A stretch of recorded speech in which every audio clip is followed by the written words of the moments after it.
the worst thing about this movie for me was the trailer.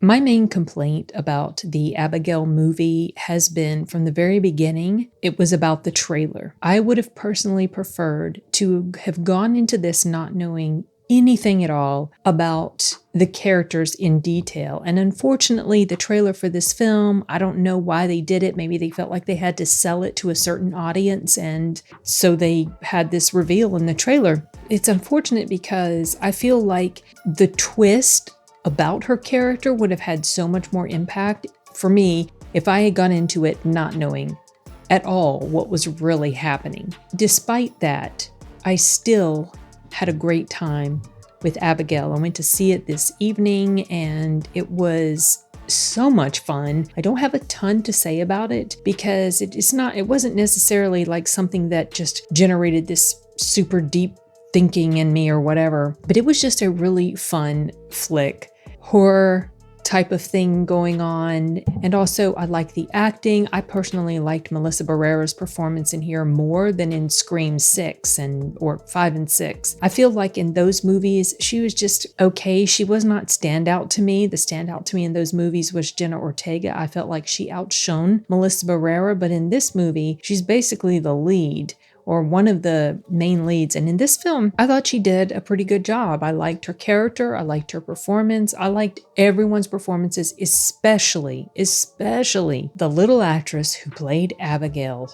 Oh my goodness, you guys. I don't recall ever having seen her in anything, but goodness gracious, I will not forget her now. I don't know her name, unfortunately, because I didn't look it up before filming this review. I'm filming this after everybody's gone to bed, and I'm trying not to be too loud as I'm down here in the basement. But she did a really good job of portraying different parts about her character. Like she convincingly portrayed herself as a child because, well, that is what she is, but she also portrayed herself as someone that was much older than just a child. And her facial expressions, her physical acting. Now, I'm not entirely sure if she's actually a dancer or ballerina or whatever, or if they had something going on where they put her face on the body of a double. I have no clue, but there were ways that she would move, and as things would be happening and she would be doing certain things action-wise, just the way they choreographed these different movements that she did. I was so impressed with that because it just added this interesting little twist to this genre. And while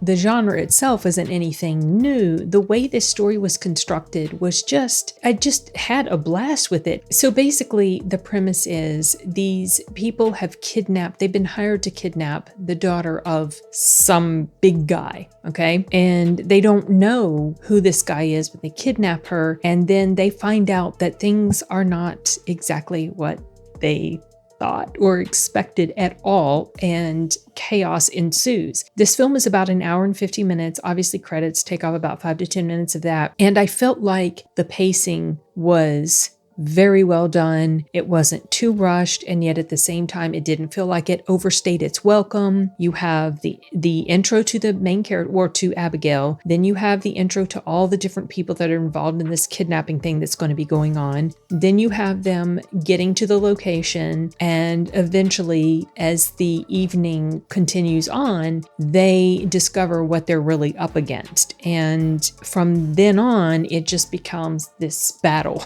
that's happening in this location. And all the characters were interesting. They were funny. I mean, some were better than others. Some didn't hang around as long as others, but they had this cool dynamic among their group. And I felt like it was handled very well.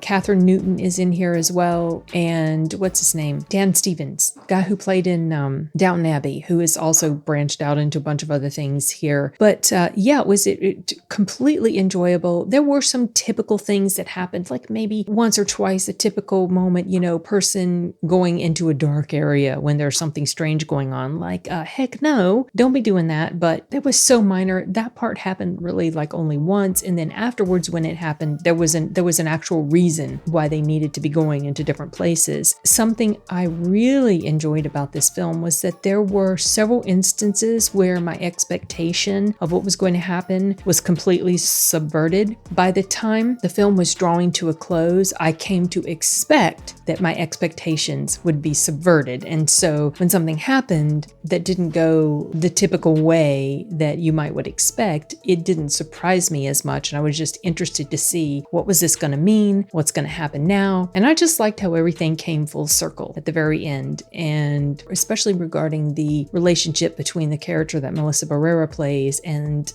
the character of Abigail. I really don't have many bad things at all to say about this film, except for, like I said, the trailer. Very disappointing that they constructed it that way. Part of me sort of understands, but on the flip side, no. And stuff like this just reaffirms my desire not to watch and react to trailers anymore. I just don't.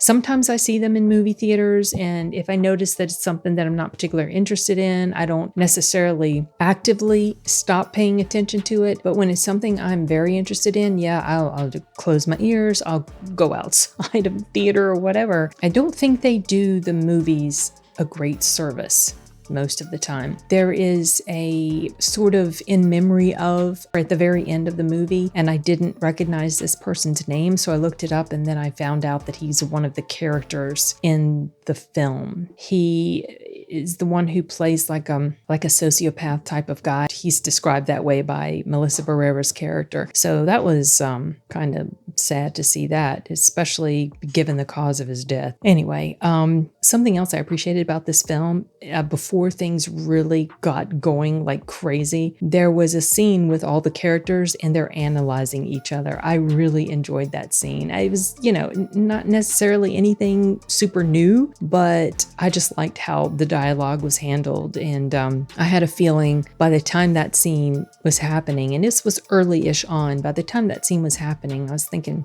I believe I'm going to really like this movie. And I did. I loved it. Maybe if I watch it again, I probably will watch it again. I'll probably buy this movie. When I watch it again, there might be some more things that I noticed that kind of slipped past me in the initial viewing because I was just having so much fun. And that's really what I love the most, is going into a film and actually being able to be so immersed in the story and the characters that I just have this big grin inside. And I did for this film. So Abigail is opening nationwide this weekend. As of the filming of this, it is April 18th, Thursday, April 18th. This review probably won't go up until sometime during the weekend, but it's opening this weekend. And if you guys happen to go check it out, let me know what you think, especially if you're a fan of this type of movie. All right, I don't have anything else to say, so I'm wrapping this one up. See you later, guys.